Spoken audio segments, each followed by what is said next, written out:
आज हम लोग आश्रम के कार्यकारिणी की पहली बैठक लेने जा रहे हैं। इस बैठक में संस्था के रूप स्वरूप कार्यविधि पर चर्चा करेंगे और आप लोगों की सहमति भी ली जाएगी। उसमें कोई सुधार करेक्शन की जरूरत है तो वो भी किया जाएगा। कुल उद्देश्य ये है कि हम लोगों का लाइन ऑफ एक्शन फ्यूचर में क्या होना चाहिए, ये चीज आज हम लोग डिसाइड। आज संस्था का पहला कार्यकारिणी की जो बैठक की जा रही है, वर्किंग डे है, इसलिए कुछ साथी नहीं आ पाए हैं, लेकिन जितने लोग आते हैं उतना अच्छा रहता है। आज का प्रश्न यह है कि शैव ग्राम की आवश्यकता क्यों महसूस की जा रही है। पहले आप लोग अपना विचार दीजिए, फिर इसके बाद मैं अपना विचार दूंगा। बतलाइए भाई। गुरुजी प्रणाम, स्वप्ना बोल रही हूँ।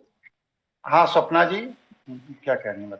शैव ग्राम की आवश्यकता इसलिए है ताकि शैव जो जीवन शैली है भगवान शिव के द्वारा जो सिखाया गया है वो ज्यादा से ज्यादा लोगों तक उसका प्रचार हो और भविष्य में विश्व युद्ध के बाद जो भी स्थिति बनेगी उसमें हम वो परंपरा ताकि विलुप्त ना हो, इसलिए शैव ग्राम की जरूरत है। काफी हद तक आप सही हैं, लेकिन पूरा नहीं सही है। कोई इसको पूरा सही कर सकता है? प्रणाम गुरु जी, सुशांत बोल रहा हूँ। गुरु जी, अभी जो जीवन शैली इस विश्व में चल रही है वो सारी प्रकृति के एक तरीके से साथ नहीं है, ये प्रकृति के एक तरीके से विरुद्ध मतलब विरुद्ध कह सकते हैं। तो शैव जीवन शैली एक ऐसी जीवन शैली है जो प्रकृति के साथ लेके चलती है। उस जीवन शैली से मनुष्य अपना भी कल्याण कर सके और जीव और प्रकृति का भी कल्याण हो, इसलिए शैव ग्राम की जरूरत महसूस होती है। ठीक। और कोई साथी?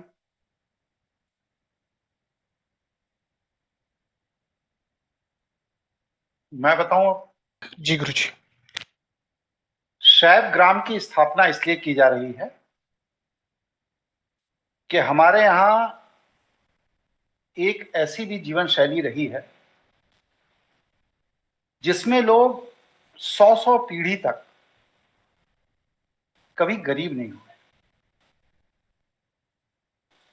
राजघरानों को देख लीजिए, चाहे आप भगवान श्री राम के कुल को देख लीजिए, कुरुवंश को देख लीजिए, कृष्ण के कुल को देख लीजिए, इन सभी कुलों में अगर आप पूर्वजों को देखेंगे तो आप ये पाएंगे कि 10-10, 20-20, 50-50 पीढ़ी तक वो एक ही कुल के लोग राजा हैं और उस कुल में कभी भी संपन्नता कम नहीं है। और हम लोगों की स्थिति क्या है? धीरू भाई अंबानी एक बड़ा काम शुरू करते हैं और उनका लड़का अनिल अंबानी तबाही के कगार पर खड़ा हो गया। और भी ऐसे नाम लिए जा सकते हैं। तो आखिरकार वह कौन सी कला, वह कौन सी विद्या, वह कौन सा ज्ञान इन राजघरानों के पास होता था कि लोग 50-50, 60-60 पीढ़ी तक सब कुछ व्यवस्थित तरीके से चला लेते थे। वो जो ज्ञान है, उस ज्ञान को एक योजनाबद्ध तरीके से मुगलों ने और अंग्रेजों ने भारत में खत्म किया। वो ज्ञान अब विलुप्त हो गया। शैव ग्राम के द्वारा एक मॉडल के तौर पर उस व्यवस्था को पुनः प्रशिक्षित और जागृत करने के लिए शैव ग्राम की स्थापना की जा रही है। जो भी व्यक्ति इस मॉडल को एडॉप्ट करेगा उसके आने वाली नस्लों में कभी कभी दरिद्रता नहीं रहेगी। क्या कहा, फिर सुनिए। जो भी आदमी शैव ग्राम के मॉडल को एडॉप्ट करेगा उसके आने वाले नस्लों में कभी भी दरिद्रता नहीं रहेगी। निरंतर विकास विकास विकास विकास। इसलिए शैव ग्राम की स्थापना की जा रही है। शैवग्राम वास्तव में राज विद्या का केंद्र बनेगा। राजघरानाओं के अंदर जो विद्या सिखाई जाती थी, और राजघरानों में जो विद्या सिखाई जाती थी जन सामान्य को नहीं पता। राजघराने उस विद्या को गुप्त रखते थे। देश काल परिस्थिति में वो विद्या लुप्त हो गई, और आज स्थिति यह है कि राजघराने भी स्ट्रगल में आ गए। तो वह कौन सा ज्ञान था, वह कौन सी विद्या थी जो राजघराने के लोगों को सिखाई जाती थी, और वह 1000 वर्ष तक बस सिर्फ संपन्न होते रहते। इस तरह की रहस्यपूर्ण विद्या जो है उसका यहां पर विशेष प्रशिक्षण दिया जाएगा, युवाओं को तैयार किया जाएगा, और सबको नहीं तैयार किया जाएगा। उसके मानक हैं। किन युवाओं को लेना है वह मानक है। जो युवा उस मानक को पूरा करेगा वही युवा इस प्रशिक्षण में शामिल होगा, और जिसके अंदर उस मानक को पूरा करने का सामर्थ्य नहीं है उस युवा की हमें कोई जरूरत नहीं। एकदम स्पष्ट। तो हमने क्या बताया कि शैवग्राम एक ऐसा स्थान बनने जा रहा है जहां पर गुप्त और विलुप्त राज विद्याओं को सिखाया जाएगा, जिनको सीखकर व्यक्ति जन्म जन्मांतर तक, कई पीढ़ियों तक एक ही कुल में यश और प्रभाव बनाए रखेंगे। जैसे कि एक विद्या आती है इंद्रिय जय विद्या। इंद्रिय जय विद्या माने क्या है बताइए भाई आप लोग।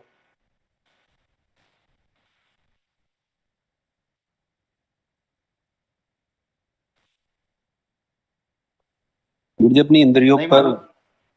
मुझे अपनी इंद्रियों पर सामर्थ्य प्राप्त करना, उन्हें कंट्रोल ये में तो करना। सामान्य बात है, सामान्य बात है। आप विद्वानों की सभा में बैठे हैं अमित जी। इंद्रिय जय विद्या क्या है? राज विद्या है ये? आप ही नहीं बताइए। मालूम है? मैं बताऊं। राजा का जो ओहदा होता है वो चापलूसों और चाटुकारों से घिरा होता है, और अगर राजा निर्बल व्यक्तित्व का होगा तो कोई भी चापलूस चाटुकार उस राजा के उस ओहदे का लाभ उठा सकता है।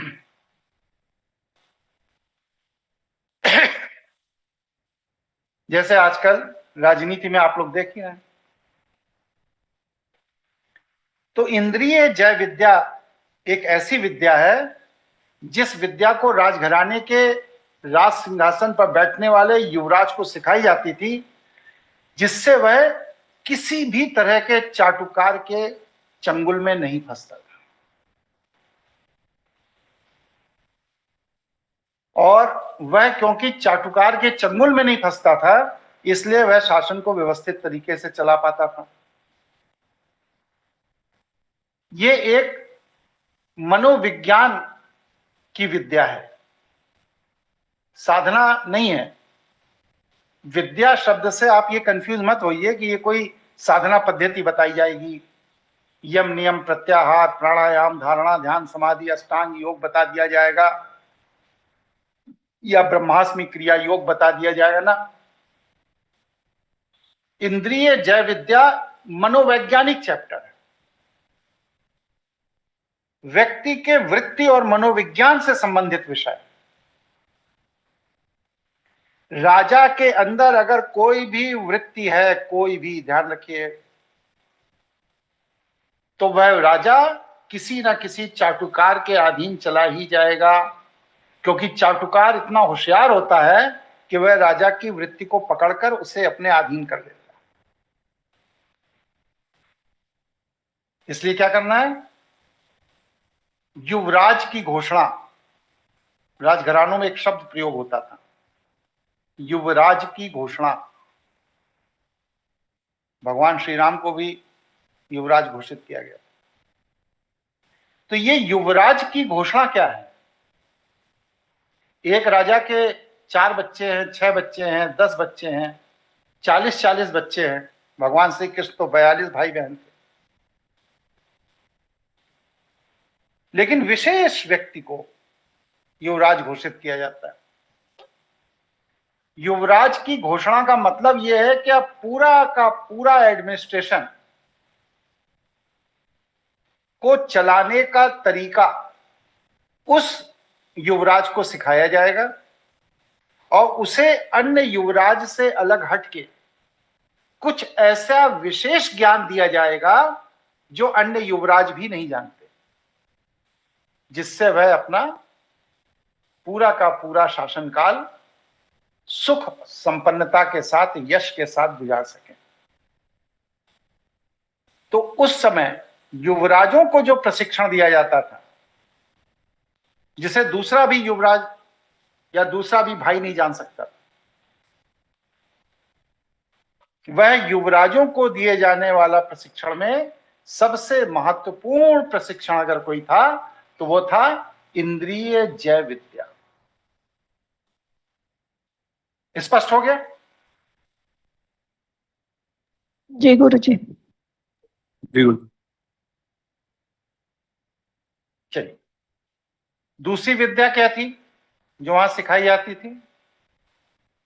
लोक व्यवहार का मनोविज्ञान। एक राजा के अधीन सभी तरह के लोग थे। श्रमिक भी था, किसान भी था, हीरे जवाहरात के व्यापारी भी थे, प्रबुद्ध वर्ग आचार्य भी थे, ब्राह्मण भी थे, विदेशों से आने वाले भी व्यापारी व्यवसायी हुआ करते थे। सैन्य टुकड़ी हुआ करती थी राजा के अधीन। राजा दरबार में बैठता था तो न्याय भी करता था। उसका मंत्रिमंडल भी हुआ करता था। मतलब एक शासन के अंदर जितने भी तरह की संभावनाएं हैं उतने तरह के लोग राजा के साथ डायरेक्ट इंटरेक्ट करते थे। और ये जितने भी तरह के लोग हैं वो जो राजा के साथ इंटरेक्ट कर रहे हैं, उनमें राजा को हर व्यक्ति के लेवल पर अलग अलग स्तर पर जाकर बात करनी पड़ती थी। आप अपने अपार्टमेंट के गार्ड से जिस लहजे में बात करेंगे, उस लहजे में आप अपने अपार्टमेंट के सेक्रेटरी से बात नहीं कर पाएंगे, लहजा बदल जाएगा। जिस लहजे में आप अपार्टमेंट के सेक्रेटरी से बात करते हैं, उस लहजे में आप अपनी कंपनी के बॉस से, डायरेक्टर से बात नहीं कर पाएंगे, वहां लहजा आपका बदल जाएगा।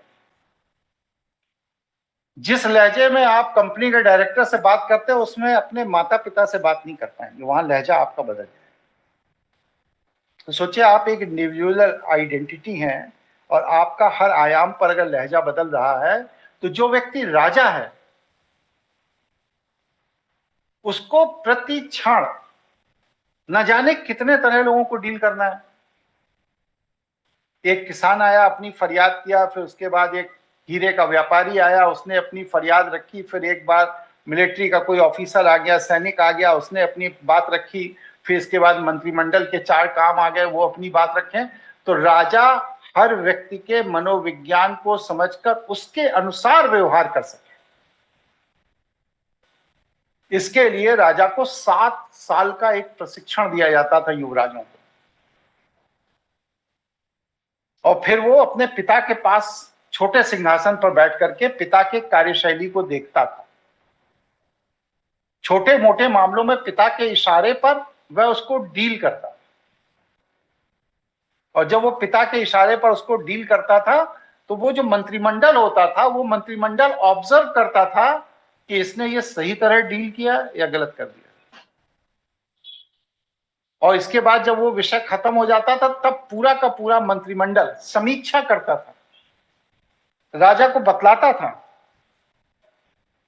कि युवराज ने ये सही किया और ये जगह युवराज ने गलती कर दी, यहां पर इनको विशेष ध्यान देने की जरूरत है, इसके लिए इनके आचार्य से कहा जाए कि इनको इस विषय पर प्रशिक्षित करें। युवराज बनना आसान नहीं है। पिक्चरों में जो राजघरानों की मौज मस्ती अय्याशी दिखाई जाती है, राजा का जीवन वैसा नहीं है।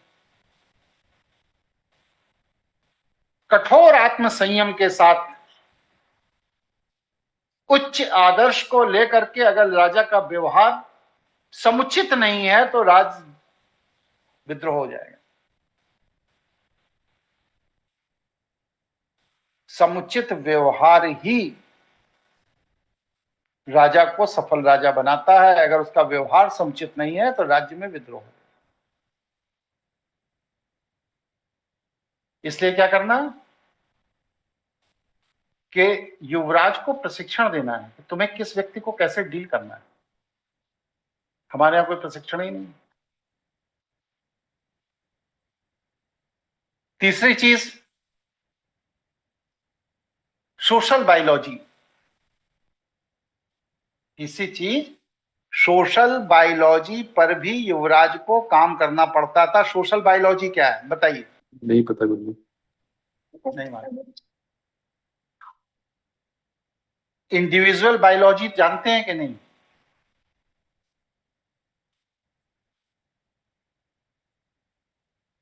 बताइए भाई, इंडिविजुअल बायोलॉजी जानते हैं कि नहीं? नहीं जी, इस तरह के कोई। क्या आप लोग चांद से आए हैं क्या? मंगल अंगल ग्रह से कहीं से आए हैं क्या? या मैं दूसरे ग्रह से आया हूं यहां बताने के लिए? इतनी छोटी छोटी चीजें आप लोग नहीं जानते। आप लोग पारिवारिक लोग हैं ना? ये सब परिवार त्याग के आए हमारे पास। सारे पारिवारिक थे जी। सब पारिवारिक हैं। तो परिवार में माँ को देखकर जो बॉडी में हार्मोन बनते हैं और पत्नी को देखकर जो बॉडी में हार्मोन बनते हैं और भाभी को देख के जो बॉडी में हार्मोन बनते हैं, वो सब एक ही होते हैं कि अलग अलग व्यक्तित्व के सामने अलग अलग तरह से बॉडी रिएक्ट करती है? अलग अलग होते हैं। तो फिर यही तो बायोलॉजी है। इसी तरह सोशल बायोलॉजी भी है। आप लोग फैमिली बायोलॉजी में परिवार के साथ हार्मोनल रिलेशन को नहीं समझ पा रहे हैं, लेकिन ये जैसे आप परिवार के साथ हार्मोनल रिलेशन पे काम करते हैं, उसी तरह इसका एक विराट स्वरूप है समाज के साथ हार्मोनल रिलेशन।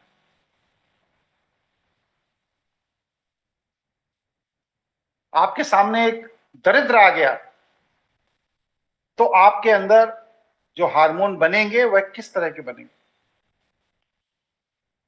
आपके सामने एक विक्षिप्त आ गया तो हार्मोन किस तरह के बनेंगे? आपके सामने एक महिला आ गई तो आपके हार्मोन किस तरह के बनने चाहिए? आपके सामने एक बालक आ गया तो हार्मोन किस तरह के बनने चाहिए? आपके सामने एक विधर्मी आ गया, कुकर्मी आ गया, तो आपके अंदर हार्मोन किस तरह के बनने चाहिए? इसका पूरा सिलेबस होता था, पाठ होता था, जो पढ़ाया जाता था, प्रशिक्षित किया जाता था, सिखाया जाता था। इसीलिए राजा लोग आदिवासियों के भीलों के यहां भी जाकर के उनके सुख दुख का हाल लेते थे और बड़े बड़े राजघरानों के अंदर भी जाकर के वहां पर भी अपनी राजनैतिक औपचारिकता पूरी कर पाते।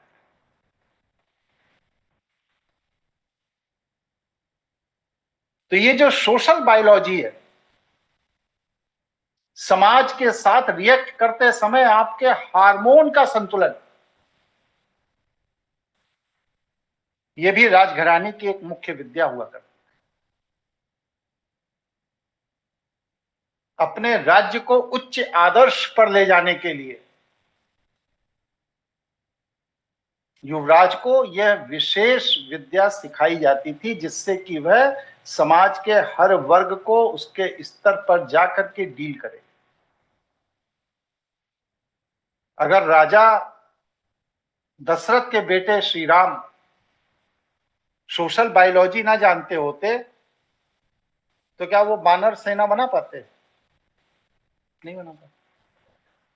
क्या गिद्ध से उनके इतने अंतरंग संबंध हो पाते कि उनकी पत्नी की रक्षा के लिए गिद्धराज अपनी जान देते? नहीं हो पाता। क्या निषाद राज इलाहाबाद से चित्रकूट 140 किलोमीटर नाव में बिठा करके उनको छोड़ने जाता और वहां पर उनकी कुटिया बना करके वो वापस आया। क्यों? क्योंकि वो सोशल बायोलॉजी जानते थे। उन्हें मालूम था केवट के साथ कैसे डील करना है, भीलनी के साथ कैसे डील करना है, बानरों के साथ कैसे डील करना है, राजाओं के साथ कैसे डील करना है, सारथी के साथ कैसे डील करना है, अपने मंत्रिमंडल के साथ कैसे डील करना है, अपने भाइयों के साथ कैसे डील करना है, अपनी पत्नी और बेटे के साथ कैसे डील करना। ये सोशल बायोलॉजी से प्रशिक्षित थे, इसलिए जीवन के अलग अलग आयाम पर उनके अलग अलग रूप आपको अलग अलग ग्रंथों में दिखाई। सोचिए हम लोगों के जीवन में कितना गैप है। महसूस हो रहा मेरे इस प्रवचन के बाद कि हम लोगों की असफलता के कारण में बस सिर्फ पुस्तकीय ज्ञान, हाई स्कूल, इंटर और इंजीनियरिंग कर लो, नौकरी करने लगो, के अलावा भी जिंदगी की सफलता के लिए बहुत सी ऐसी चीजों की जरूरत होती है जो हम लोगों को उसका प्रशिक्षण दिया ही नहीं जाता। स्पष्ट हुआ या नहीं हुआ? स्पष्ट है गुरुजी। महत्वपूर्ण चीजें हैं जो वहां बताई सिखाई जाएंगी। जी गुरुजी। चलिए अब इसके आगे क्या है? वहां पर जो अपने बच्चे आएंगे, छात्र आएंगे, जिज्ञासु आएंगे, उनको भावनात्मक प्रबंधन भी सिखाया जाएगा। क्योंकि क्रोध, मोह, उत्साह, निराशा, हठधर्मिता ये वृत्ति नहीं है, विकार नहीं है। वैष्णव लोगों ने इसको विकार कह दिया, हानि लाभ जीवन मरण जसब जस विधियान ना, कहीं नहीं। कम से कम 100 उदाहरण मैं शास्त्र से दे दूंगा जहां पर इन 6 चीजों को हमारे पूर्वजों ने नियंत्रित किया है। पंचविकार में लोभ, मोह, मद, क्रोध, अहंकार, इनको हमारे ऋषियों ने नियंत्रित किया है। क्योंकि ये सब हमारे अंदर की हार्मोनल ऊर्जा है। अगर हमारे अंदर की ये हार्मोनल ऊर्जा को हम चैनलाइज नहीं कर पा रहे हैं, इसीलिए उसमें विस्फोट हो रहा है। क्रोध हमको इसलिए आ रहा है और समाज देख पा रहा है क्योंकि जब क्रोध का हार्मोन बनता है तो हमें उसे कंज्यूम करना नहीं आता, उसे यूज करना नहीं आता। जब हमारे अंदर मोह पैदा होता है धृतराष्ट्र की तरह, तो वो जो मोह की ऊर्जा है उसको हम कंज्यूम नहीं कर पाते। हमारा प्रशिक्षण उस तरह का नहीं है। निराशा, हार के समय जो हमारे अंदर हार्मोन बनते हैं उसको मैनेज करने का प्रशिक्षण हमें नहीं दिया जाता। और राजगद्दी में तो युद्ध में जय पराजय दोनों लगी हुई है। जीतेंगे तो उत्साह है, हारेंगे तो निराशा है। और दोनों स्थिति में भावनाओं को कैसे प्रबंधन किया जाए, कैसे नियंत्रित किया जाए। ना जय की स्थिति में अति उत्साहित होना है, ना पराजय की स्थिति में अवसाद में जाना है। यह कला, यह विद्या, यह मनोविज्ञान आपको वहां पर सिखाया जाए, जिससे आप भावनाओं की ऊर्जा के प्रयोग करने की कला सीख सकें। क्योंकि इस सृष्टि में सभी चीजें नियंत्रित की जा सकती हैं। सेंटेंस सुनिए मेरा, इस सृष्टि में सभी चीजें नियंत्रित की जा सकती हैं।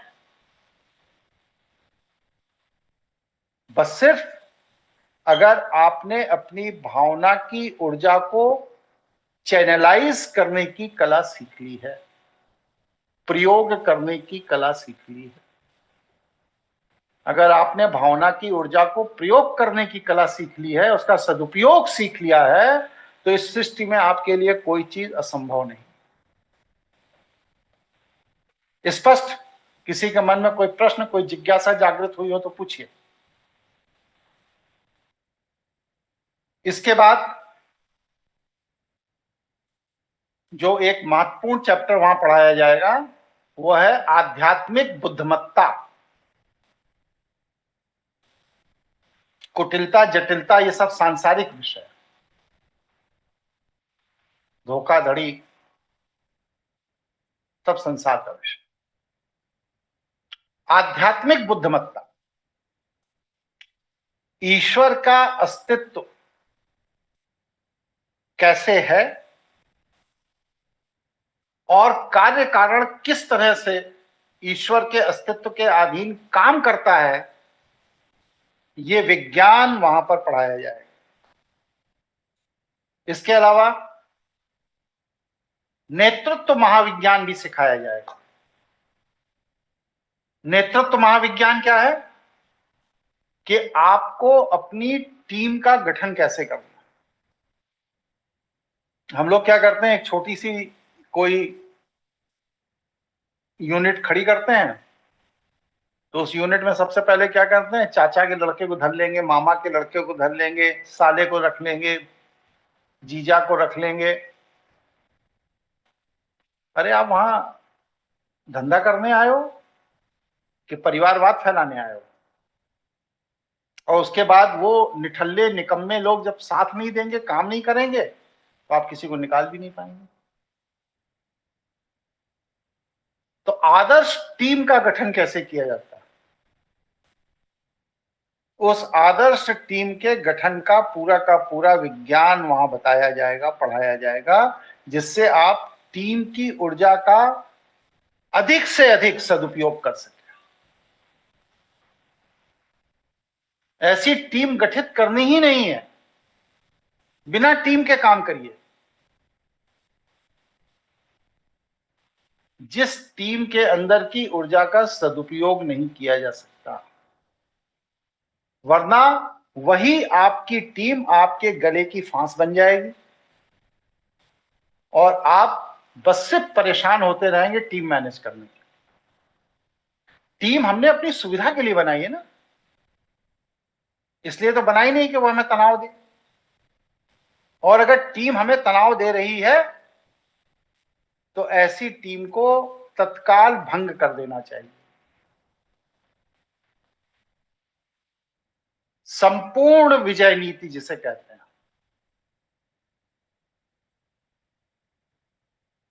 उसके गठन का प्रोसेस क्या है, प्रक्रिया क्या है, कैसे व्यक्ति संपूर्ण विजय नीति को अपनाएगा, दंड नीति उसमें क्या होगी, साम दाम दंड भेद, काम कराने के तरीके, जो 4 पद्धतियां सृष्टि में संचालित हैं, उनको कैसे एग्जीक्यूट किया जाएगा, दूरदर्शिता,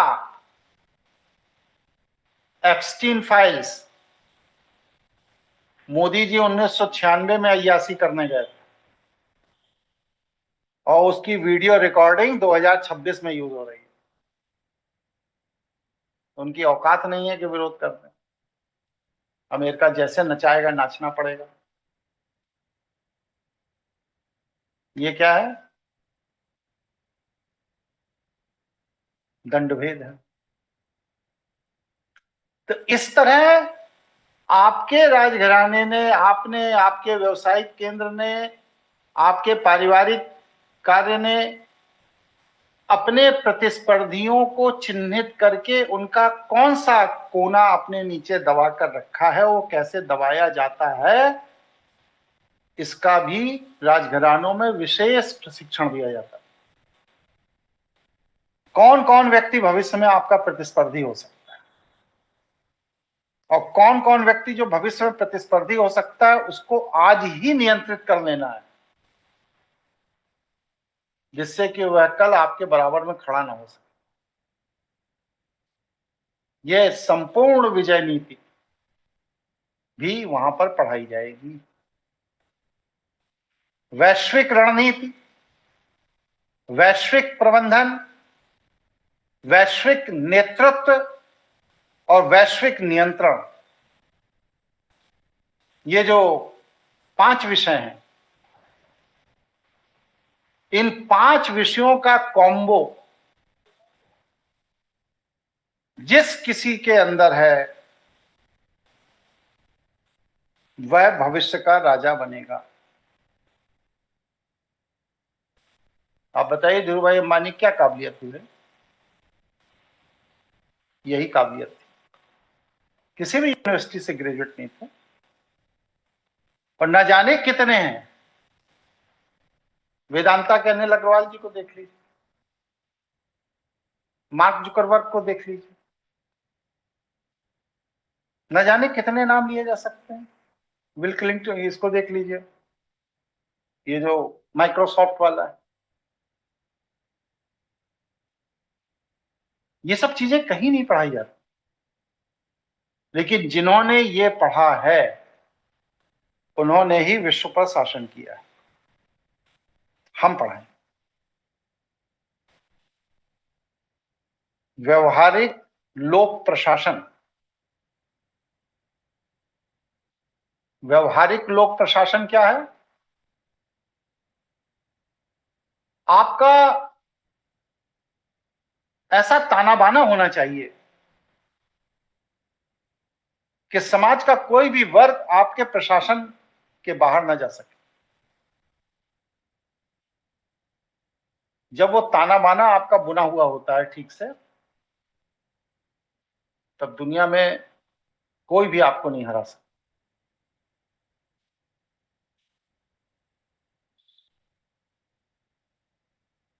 आपका काबिल होना पर्याप्त नहीं है, आपका शिक्षित होना पर्याप्त नहीं है। प्रायः शिक्षित और काबिल आदमी जीवन भर संघर्ष करते हैं, लेकिन जो व्यवहारिक लोक प्रशासन कला जानते हैं वो 8 पास होकर भी देश के प्रधानमंत्री हो जाते हैं, भले ही डिग्रियां फर्जी निकलें। गुरुकुल के पढ़े हुए 2-2 लाख करोड़ के टर्नओवर का बिजनेस करते हैं, भले ही वो अपने को योगाचार्य कहें, योग की एबीसीडी नहीं आती। न जाने कितने उदाहरण दिए जा सकते हैं। यह है व्यवहारिक लोक प्रशासन कला। दैहिक, दैविक, भौतिक संकट का प्रबंधन। कुछ संकट ऐसे होते हैं जिनको मैनेज किया जा सकता है,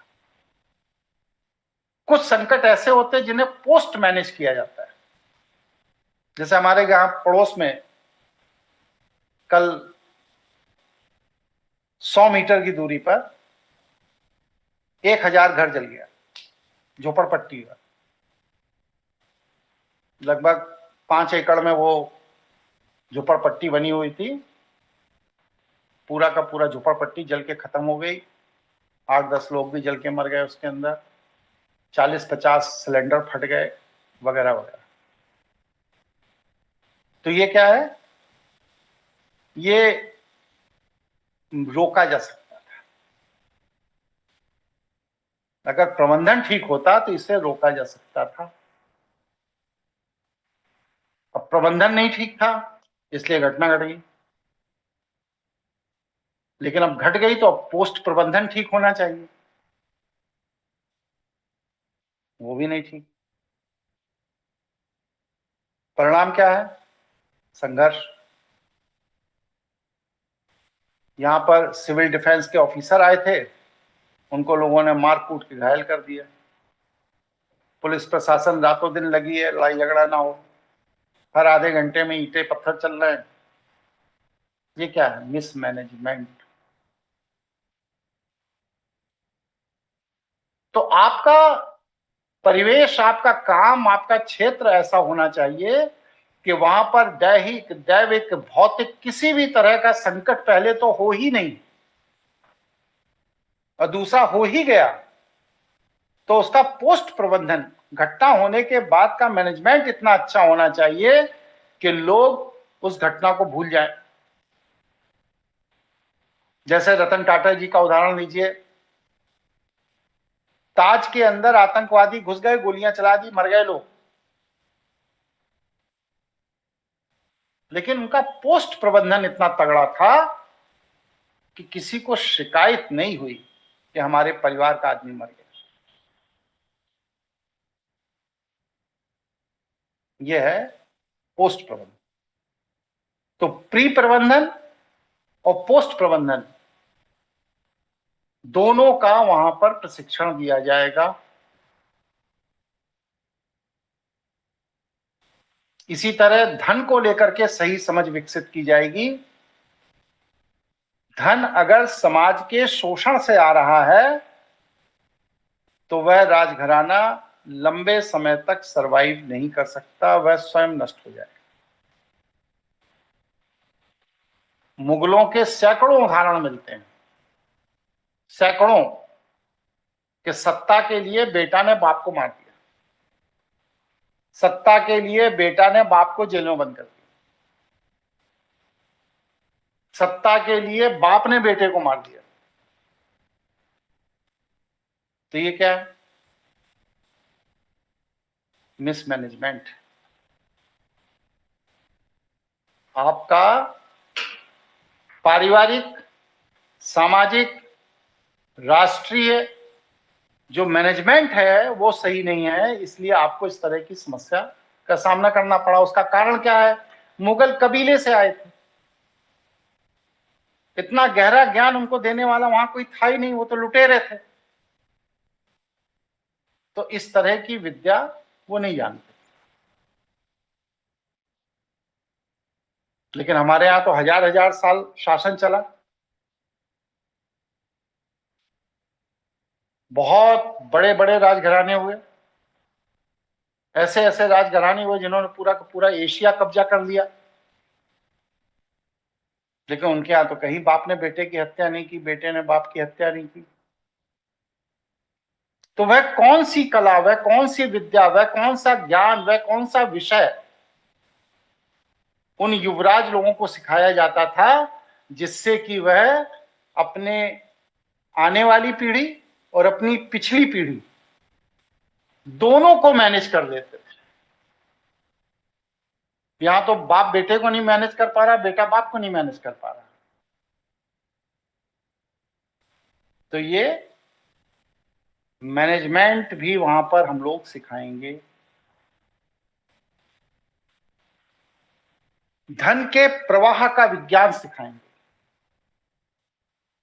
धन कमाने से कोई बड़ा आदमी नहीं होता, ये बहुत बड़ी भ्रांति है। ना धन बचाने से कोई बड़ा आदमी होता, ये भी बहुत बड़ी भ्रांति है। धन के प्रवाह को मैनेज करने से व्यक्ति बड़ा आदमी होता है। अगर आप धन कमाने पर फोकस कर रहे हैं तो खत्म हो जाएंगे, धन बचाने पर फोकस कर रहे हैं तो भी खत्म हो जाएंगे। इसलिए अगर पीढ़ियों तक संपन्न रहना है तो धन के प्रवाह को मैनेज करना है, ना कमाने पर फोकस करना है, ना बचाने पर फोकस करना है। लोक कल्याण, शिक्षा, न्याय व्यवस्था, सेवा, प्रकृति संरक्षण, जीव संरक्षण, कार्य संरक्षण, ये सारी चीजें वहां पर जो लोग होंगे उन्हें सिखाया जाएगा, बताया जाएगा, जिससे कि वह वैश्विक स्तर पर अपने व्यक्तित्व को विकसित करके अपना यश, अपना साम्राज्य स्थापित कर सके। किसी के मन में कोई प्रश्न, कोई जिज्ञासा, कोई बात आई हो, आप अपनी बात करिए।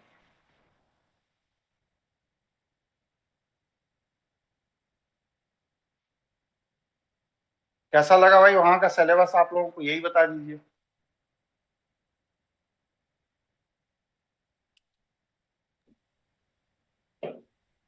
ये सिलेबस तो बढ़िया है जी, बहुत कुछ सीखने को मिलेगा। प्रणाम गुरु जी। यूनिक सिलेबस, ऐसा सिलेबस कहीं नहीं है। तो आप लोगों की स्वीकृति है कि इस सिलेबस को डेवलप किया जाए? जी गुरुजी, बहुत यूनिक है। जी गुरुजी। अब देखिए, दो चीजें और वहां पढ़ाई जाएंगी। पहला चीज यह है कि सत्ता किसके पास है? बताइए।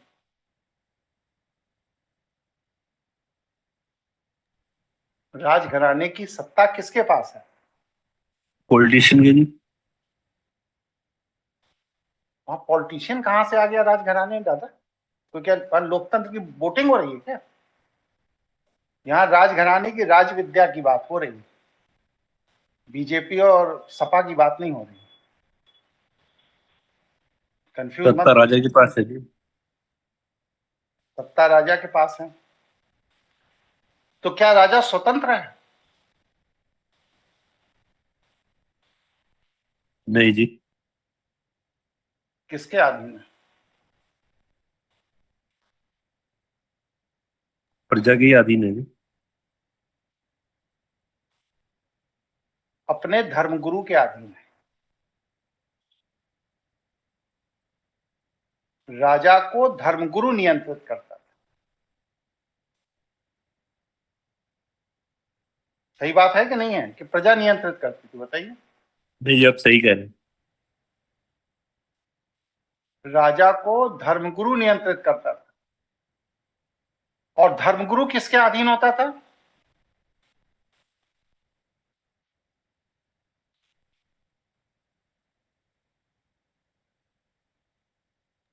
नहीं आप लोग पता जी। दूसरे ग्रह से आए हुए हैं क्या? मतलब कुछ भी इतिहास भूगोल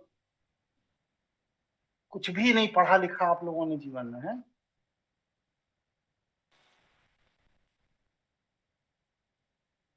ये वीडियो जब जाएगा, गुरुजी ने किन लोगों को प्रशिक्षित किया है, तो लोग क्या सोचेंगे? हम ही को बेवकूफ कहेंगे, आप लोगों को तो कोई कुछ कहेगा नहीं भाई। क्यों? हम ही को कहेंगे कि किनकी टोली बना करके गुरुजी ने काम शुरू किया। क्या होगा? राजा धर्मगुरु के अधीन है और धर्मगुरु धर्म के अधीन। अगर वह धर्म का पालन नहीं करेगा तो वह धर्मगुरु रह ही नहीं सकता। और राजा अगर धर्मगुरु के निर्देश का पालन नहीं करेगा तो वह राजा नहीं रह सकता।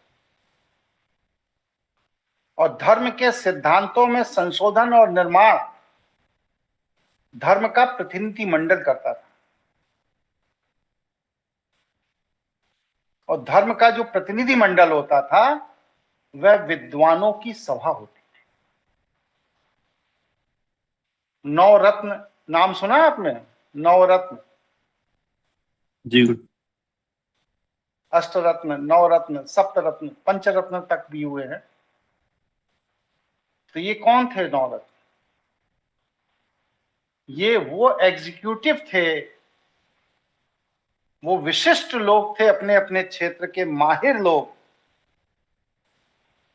जो राजा को नियंत्रित करने के धर्म के सूत्रों की स्थापना पर अपनी राय देते।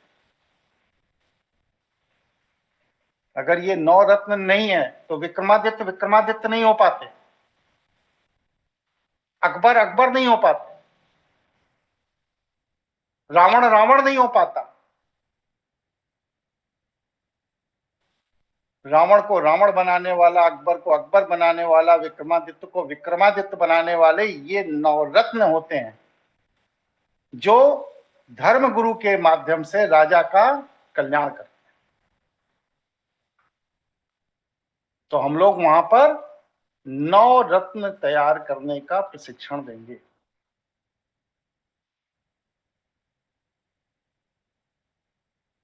भावनाओं से या लालच से जीवन नहीं चलता।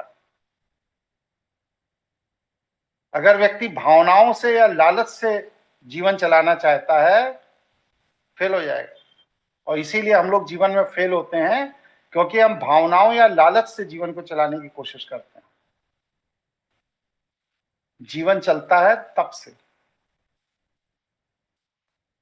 और तप का सामर्थ्य बिना धर्म के अनुकरण के नहीं आता। इसीलिए हमारे यहां महाभारत में लिखा है, धर्मः रक्षति रक्षितः, कि जब तक हम धर्म के सिद्धांतों का रक्षण नहीं करेंगे तब तक धर्म हमारी रक्षा नहीं करेगा। इसलिए अगर धर्म आपकी रक्षा करे, यह आपकी अपेक्षा है, तो आपको धर्म के सिद्धांतों की रक्षा करनी ही पड़ेगी। अगर आप धर्म के सिद्धांतों की रक्षा नहीं कर रहे हैं तो आपका धर्म रक्षक नहीं हो सकता। प्राचीन काल में जो हमारी पीढ़ियां थी पूर्वजों की, उनकी संपन्नता का रहस्य बस सिर्फ दो ही था, दो रहस्य। एक था संस्कार का निरंतर शोधन। प्रतिदिन राजा मरते दिन तक राजा होने के बाद भी अपने संस्कार की वृत्ति का शोधन करता रहता, निरंतर शोधन। और दूसरा दृष्टा शासन।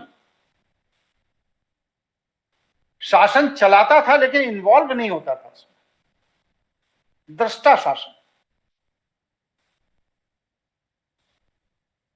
इसीलिए ये पूरे के पूरे राजघराने पीढ़ियों पीढ़ियों तक सफल रहे, क्योंकि ये अपने संस्कार की वृत्ति का निरंतर शोधन करते रहे और शासक के तौर पर शासन नहीं चलाया, दृष्टा शासक के तौर पर शासन चलाया।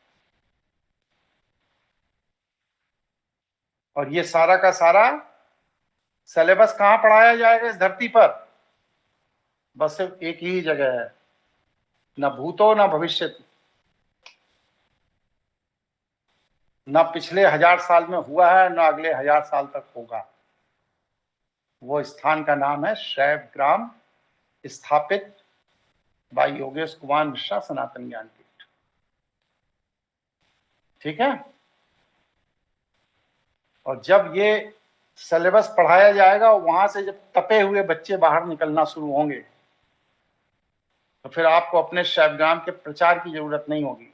लाइन लगेगी कि आप मेरे बच्चे को ट्रेन कर दीजिए। और हम लोग कहेंगे कि भाई अभी नहीं, 5 साल बाद आपका नंबर आएगा। ये मेरी योजना है।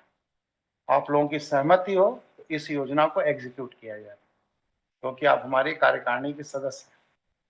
नहीं सहमति है, इसको यहीं ड्रॉप कर दिया जाए। जो भी साथी जुड़े हैं, एक एक करके माइक खोल के अपनी सहमति असहमति दीजिए। कोई सुधार संशोधन की जरूरत है तो वो भी बताइए। सहमत है गुरुजी। सहमत है गुरुजी। सहमत है गुरुजी। सहमत है गुरुजी। सहमत है। सहमत है गुरुजी।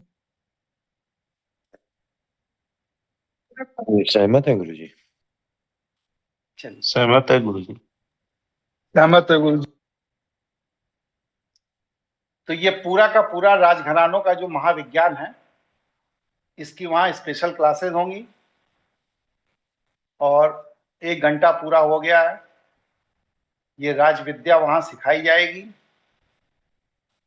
आगे और क्या हम काम करेंगे, इसके लिए अगर आप लोगों की इच्छा हो तो हम अभी अपनी बात रख सकते हैं, और अगर मन भर गया हो मेरी बात सुनते सुनते तो अगले सत्र में रख सकते हैं।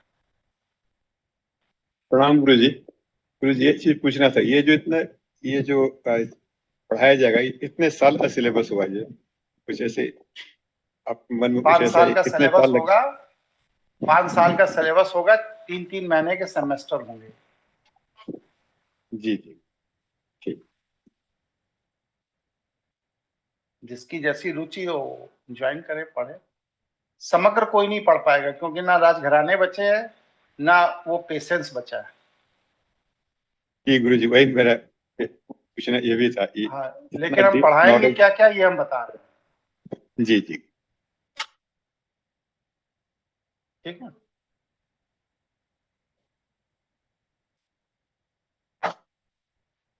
और आगे क्लास कंटिन्यू करूं, इच्छा है आप लोगों की? जी गुरुजी। जी गुरुजी। जी गुरुजी। जी गुरु। ठीक, चलिए। अब इसके आगे हम जो कहना चाह रहे हैं कि ये जो साम्राज्य प्रबंधन के गुप्त सूत्र जो हम पढ़ाएंगे बताएंगे वहां पर, ये सिलेबस हो, कुछ वहां पर व्यवहारिक ज्ञान भी देंगे। कोई भी राजा कितना भी योग्य हो, लेकिन जब तक उसकी प्रजा योग्य नहीं है तब तक उस राजा के योग्य होने से कोई फायदा नहीं है। इसलिए सफल राजा वही है जो अपनी प्रजा को अपने अनुकूल बना लेता है। तो प्रजा की क्षमता प्रबंधन का भी वहां पर विशेष क्लास चलाया जाएगा, जिसमें राजा, पहला जो पार्ट है वो राजा का व्यक्तित्व निर्माण, और ये जो सेकंड पार्ट है यह है प्रजा का विस्तार प्रबंधन, क्षमता प्रबंधन, ये सेकंड पार्ट। किसी भी राष्ट्र के अंदर राजा किसी भी स्तर की योग्य विद्या अगर लेकर के जाता है तो सबसे पहला काम वह राजा यह करता है कि प्रजा में से कॉम्पिटेंट लोगों को निकाल करके उनको अपने साथ जोड़ता है, और जो नॉन कॉम्पिटेंट लोग हैं उनको इन कॉम्पिटेंट लोगों के माध्यम से प्रशिक्षित करके उन्हें भी कॉम्पिटेंट बना देता है। ये राजा की विशेषता है। भारत में जब जमशेद जी टाटा ने यहां काम शुरू किया, इंडस्ट्री शुरू की, कॉटन मिल शुरू की, लोहे का काम शुरू किया, तो यहां तो गांव के किसान थे जो उनका मजदूरी करते थे।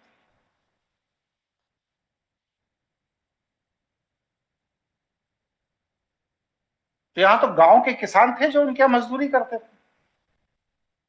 उन्हें क्या मालूम है कि फैक्ट्री में कैसे मशीन चलाई जाती है, कैसे लोहा पिघलाया जाता है, कैसे लोहे के सांचे बनाए जाते हैं, कैसे लोहे की प्लेट बनती है। क्या जानते थे? कुछ नहीं जानते थे। लेकिन लोहे के काम करने वाले विशेषज्ञ लोगों को उन्होंने पूरे दुनिया से ढूंढा, पूरी दुनिया से, अकेले भारत से नहीं, पूरी दुनिया से, और फिर उनको ट्रेंड किया। वो जो मजदूर थे, खेतों में काम करने वाले किसान थे, उनको ट्रेंड किया, प्रशिक्षित किया कि तुम्हें ये संभालना, तुम्हें ये संभालना, तुम्हें ये संभालना, तुम्हें ये संभालना, और ये 10 लोग मिलकर के पूरी यूनिट का ये हिस्सा संभालोगे।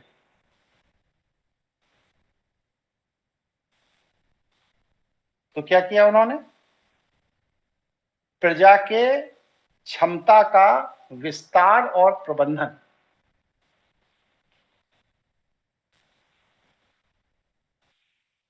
जो राजा अपनी प्रजा का विस्तार और प्रबंधन नहीं कर सकता, वह राजा कभी सफल नहीं होता। आज ईरान की जो लड़ाई हो रही है, सोचिए, अमेरिका जैसी महाशक्ति को उसने घुटने पर टिका दिया, और जो खamenei साहब 82 वर्ष की आयु तक वहां पर सत्ता में रहे, उनकी दूरदर्शिता देखिए कि भले ही वहां की महिलाएं बुर्का और नकाब पहनती हों, लेकिन उन्हें पूरा का पूरा सैन्य प्रशिक्षण दिया गया, गुप्त रूप से। किसी को पता ही नहीं लगा, हवा ही नहीं लगी, मोसाद को भी पता नहीं चला, CIA को भी पता नहीं चला,